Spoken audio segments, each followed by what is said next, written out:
Hi and welcome back to MyExcelOnline.com.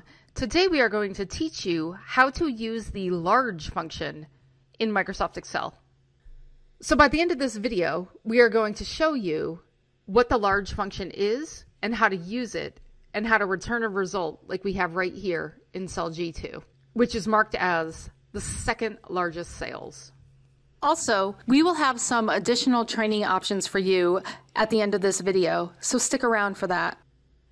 So sometimes in a spreadsheet, we aren't looking for a max, like the highest number of all. Sometimes we might be looking for the second highest number or the third highest number.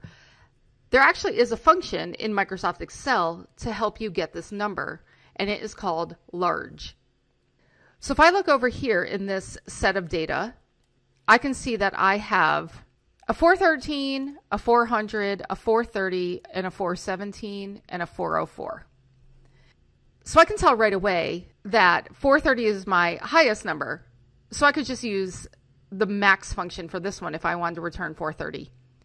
But what if I wanted to return 417 or 413 or even 404?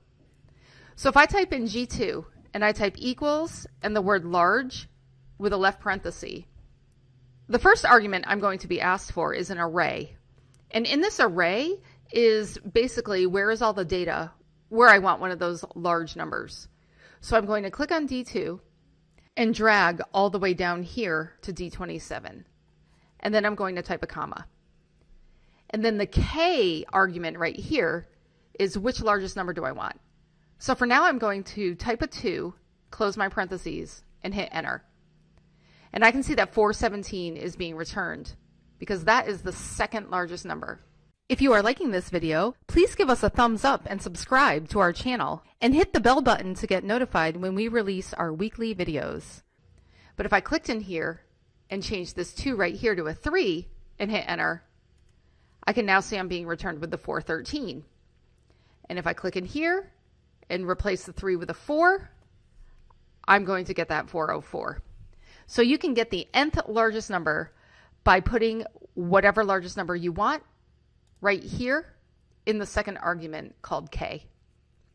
We go into this a little bit more out on our blog, and we also go into a way how you can use this large statement even with an if statement. And I'm going to include a link to that blog entry in the description below on YouTube if you would like to go there and learn more. If you have any questions or comments, please leave them for us and we'll get back to you. Thanks for watching, and see you again next time.